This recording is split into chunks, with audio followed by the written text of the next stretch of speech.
The fourth case of permutations.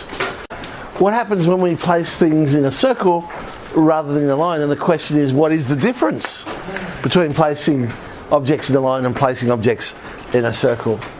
Well, the difference is simply how many ways the first object can be placed.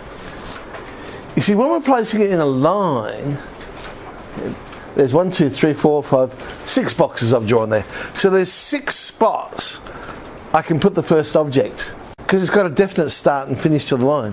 So no matter where I put it, I can always define its position. Say I put it in the third one, well there you go, I've defined it, I've put it in the third one. Whereas with a circle we can't do that.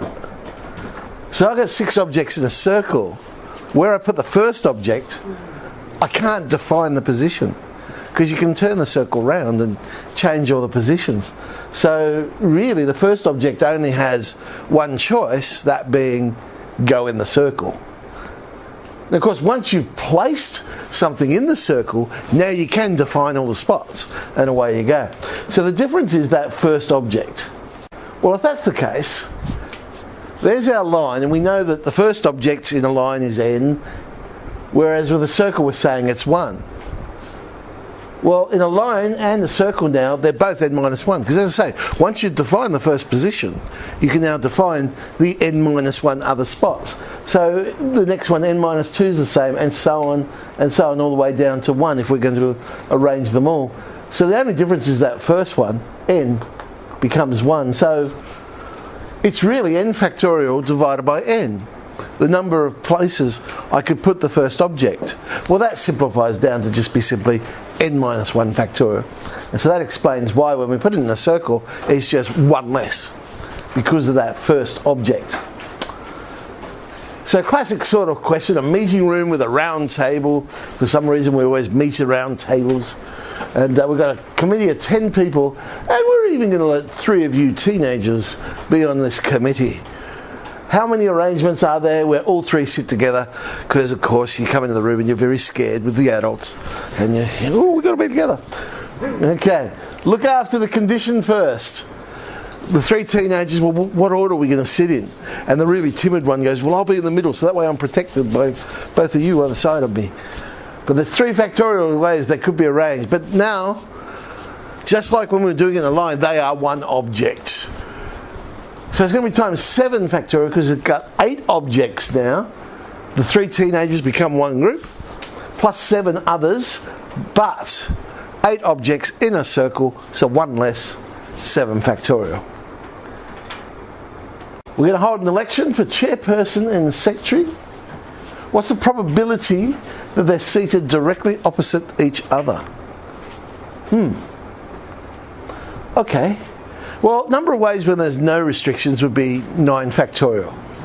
Just placing 10 objects in a circle. We're not worried about the 3 teenagers sitting next to each other in this case. It's just simply that the chairperson and the secretary. So, alright, the chairperson who has got an over self-importance and decides to call himself president now. Anyway, they can sit anywhere they like in the circle. So, one choice. They're going to go in the circle. But now the secretary has to sit opposite. So they have 1 spot as well. That leaves us with 8 people to arrange, but it's 8 factorial. It doesn't matter that I'm putting it in a circle, because the positions are now defined. So times 8 factorial. So probability 1 times 1 times 8 factorial over 9 factorial, 1 in 9. Note, sometimes simple logic is quicker. Because if the president's or chairperson, call him what you will, is sitting down, there's only 1 seat out of 9 that's directly opposite. There's a 1 in 9 chance. So yes, sometimes you can solve these just using simple logic. 2002 question. 7 people around the table. Starts off with a nice easy question. How many are possible? So okay, 6 factorial, because 7 people going in a circle. 2 people, Kevin and Jill, refuse to sit next to each other. So they're fighting or whatever. How many seating arrangements are then possible? Well, this way, it's probably easier to actually put them next to each other. and then subtract them. So using the complementary idea, because it's a lot quicker to work out how many ways they are together than they're not together. So I'm going to work out that they're together. So if they're together 2 factorial ways they could be arranged, times 5 factorial, 6 objects in a circle, gives me 240. We just worked out there was 720 all up, therefore 480 ways that they're not together. So again, using that complementary event idea is probably quicker. This is just a little flow chart that I found somewhere once upon a time. I thought, oh yeah, I'll throw that in there, it's a bit handy. So it's sort of like the thought process. You're starting with permutations and combinations, so then you go, well, are there restrictions? I suppose, first of all, you start without restrictions. You have to decide, is order important or unimportant?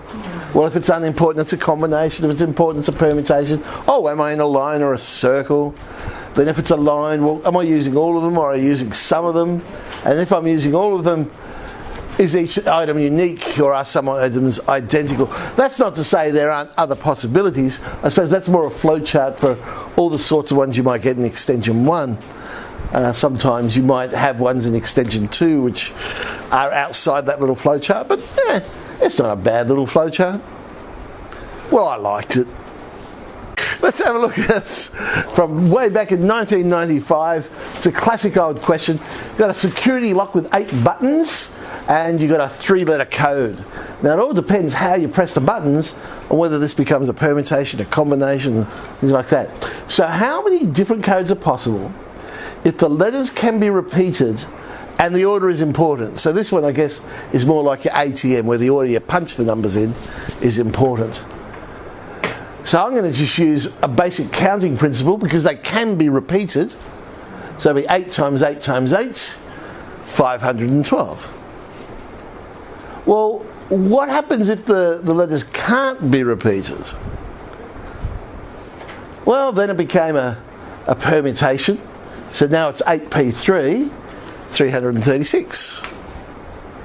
The third part of the question that year was, well, actually, what happens if the way the lock works if you have to press all 3 buttons down at once? What that basically means then the order's not important because you're pushing all 3. So it becomes a combination rather than a permutation. 8c3 answers 56. Now, that particular year, you had people who actually wrote the same answer for all 3. Well, they got one of them right, I suppose. We're hang on, which one's the combination, which one's the permutation? So, 10i.